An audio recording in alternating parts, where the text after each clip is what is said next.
warahmatullahi wabarakatuh. Perkenalkan, nama saya Diah Ayu Widianingrum dari FKIP UHAMKA Prodi PGSD semester 4 ingin mengesahkan tugas PLP 1 berupa video hasil wawancara dengan Kepala Sekolah SDN Grogol 07. Dan di sini saya tidak sendiri, ada teman saya. Perkenalkan, nama saya Elga Armuliana dari FKIP UHAMKA Prodi PGSD semester 4.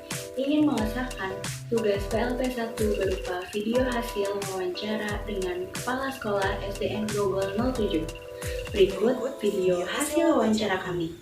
Assalamualaikum warahmatullahi wabarakatuh. Waalaikumsalam warahmatullahi wabarakatuh. Selamat pagi Bapak Rawanto, selaku Kepala Sekolah SDN Grogol 07. Izinkan kami untuk memperkenalkan diri.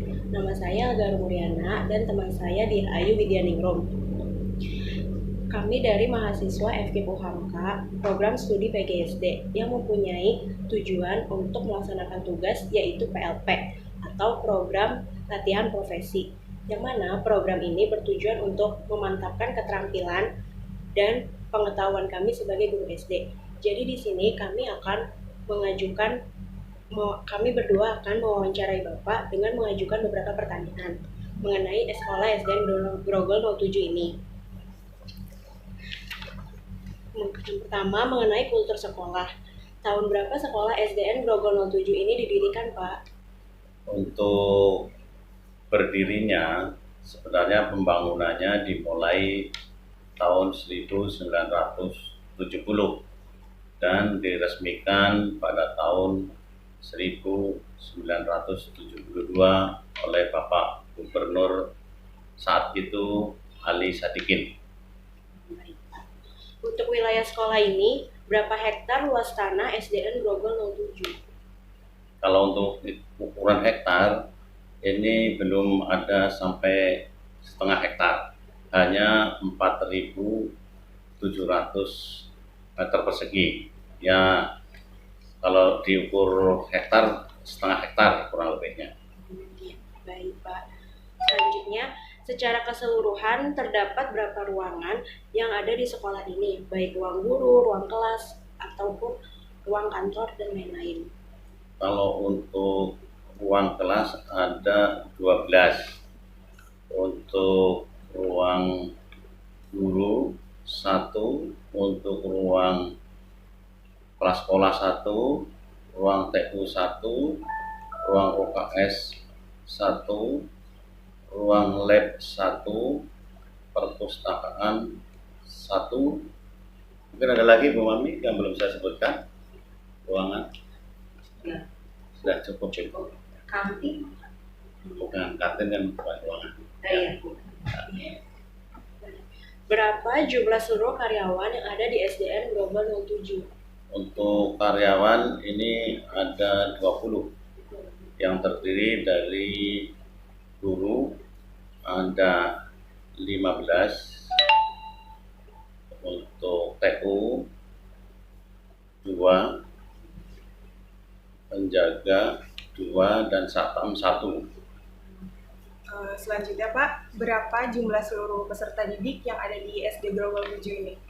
Untuk saat ini SD Grogol 07 itu jumlah peserta didik seluruhnya ada 342 siswa, terdiri dari 172 laki-laki dan 170 perempuan. Oke, baik. Selanjutnya, mengenai peserta didik, bagaimana karakteristik umum peserta didik yang ada di sekolah ini, Pak, yang meliputi kondisi sosial ekonomi dan kemampuan belajar mereka? Untuk karakteristik dari peserta didik ini secara ekonomi, mereka ini bisa digolongkan sedang dan rendah. Ya, ini banyak yang istilahnya dua kategori sedang dan kategori tidak mampu lah. Gitu. Baik. Di dalam kondisi sosial ekonomi tersebut, sebagian besar apa pekerjaan orang tua mereka dan bagaimana kondisi ekonomi keluarga mereka? Ya, untuk pekerjaan orang tua mereka itu sebagian besar adalah buruh, dan pedagang. Dan untuk ekonomi mereka ya di bawah rata-rata Oh, gitu. banyak kan. Ya. Mayoritas. Lalu bagaimana kondisi kemampuan belajar peserta didik di sekolah ini, Pak? Alhamdulillah kondisi kemampuan belajar peserta didik cukup bagus, walaupun dengan keadaan ekonomi yang mungkin kurang mendukung, tapi semangat anak-anak sangat bagus. Selanjutnya Pak, mengenai struktur organisasi dan tata kerja di sekolah. Bagaimana struktur organisasi yang terdapat pada sekolah ini, Pak? Jadi struktur organisasi itu seperti biasa, terdiri dari kepala sekolah, wakil kepala sekolah, terus guru-guru, serta pembagiannya guru-guru itu ada yang ditugaskan untuk guru menangani contohnya bidang-bidang tertentu ya, misalnya pramuka, UKS, adiwiyata, dan seterusnya. Dan tidak terlepas dari itu juga strukturnya kita juga bekerjasama dengan komite sekolah. Berarti guru-guru tersebut melaksanakan tugas dari setiap strukturnya ya, Pak?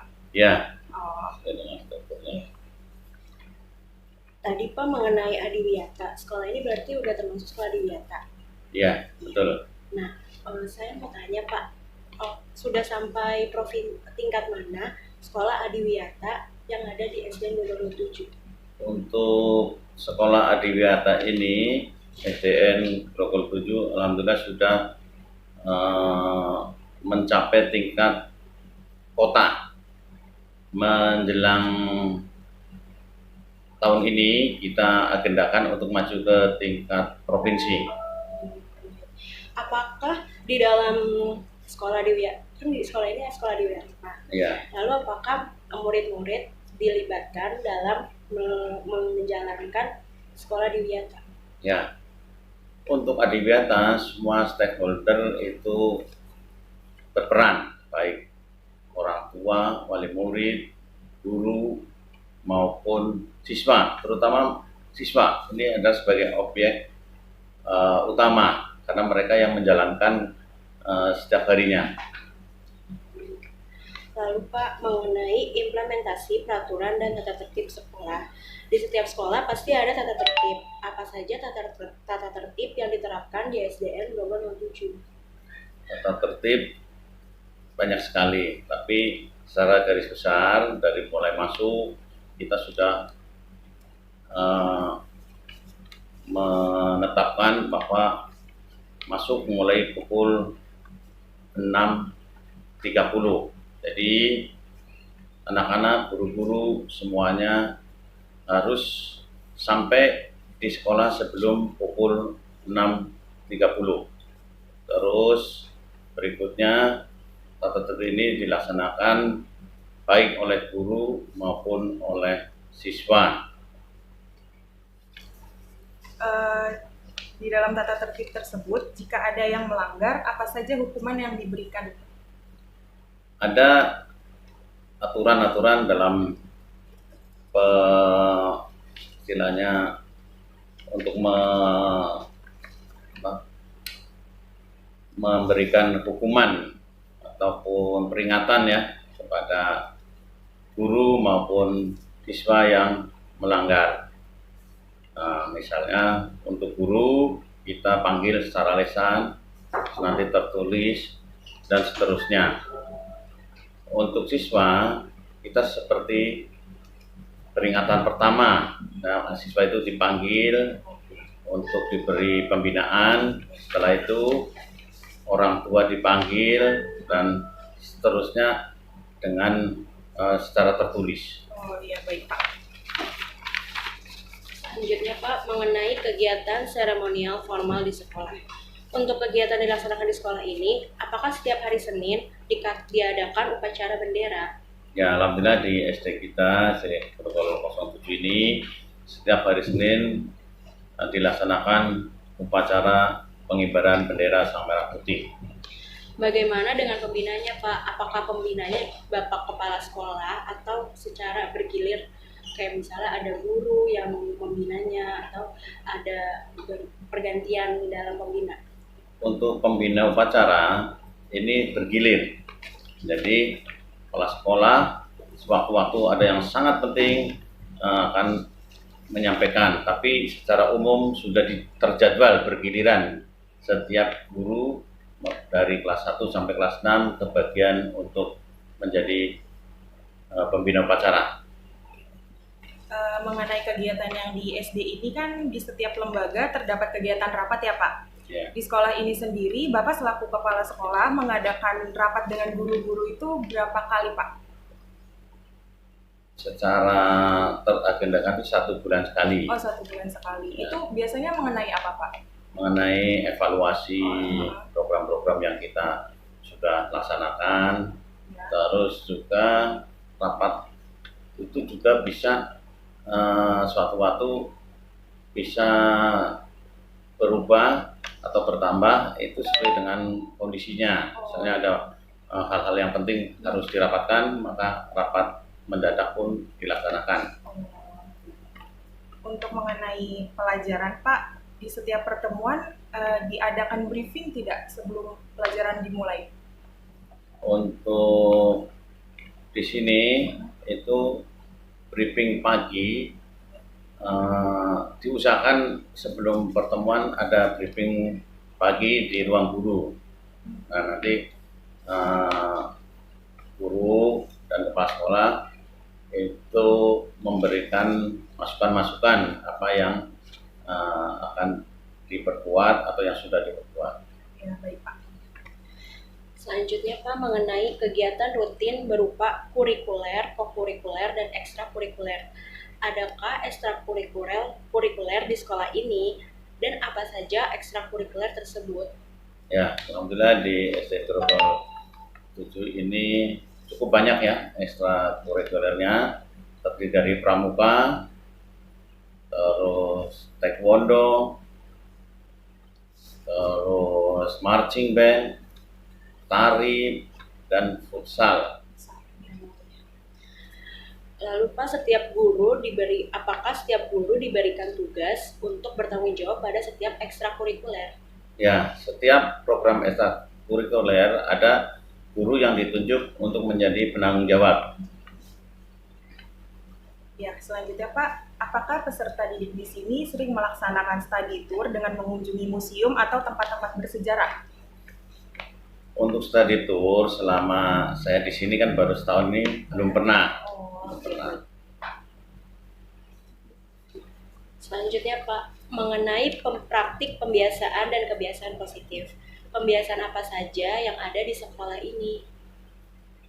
Pembiasaan yang tiap hari dilaksanakan diantaranya yaitu ada yang dinamakan dengan penyambutan siswa setiap pagi.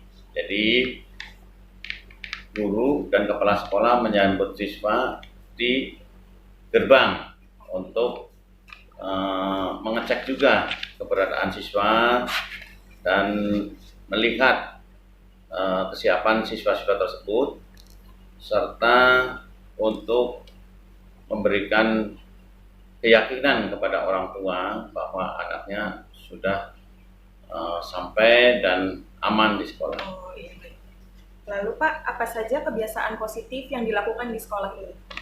Di sekolah ini banyak ya kegiatan positif, misalnya sholat berjamaah untuk sholat zuhur, terus untuk UKS itu ada program Jumantik ya, juru pemantau jentik ya, untuk kepramukaan juga ada program-program yang memang bagus itu dari kakak pembina.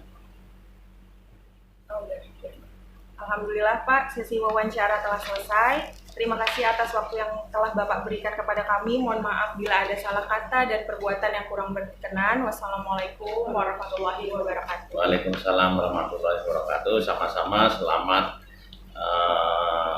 menempuh pendidikan di UHAMK. Semoga Ananda ini kelak menjadi guru-guru yang bisa dibanggakan oleh pemerintah. Terima kasih juga atas kunjungannya. Terima kasih, Pak.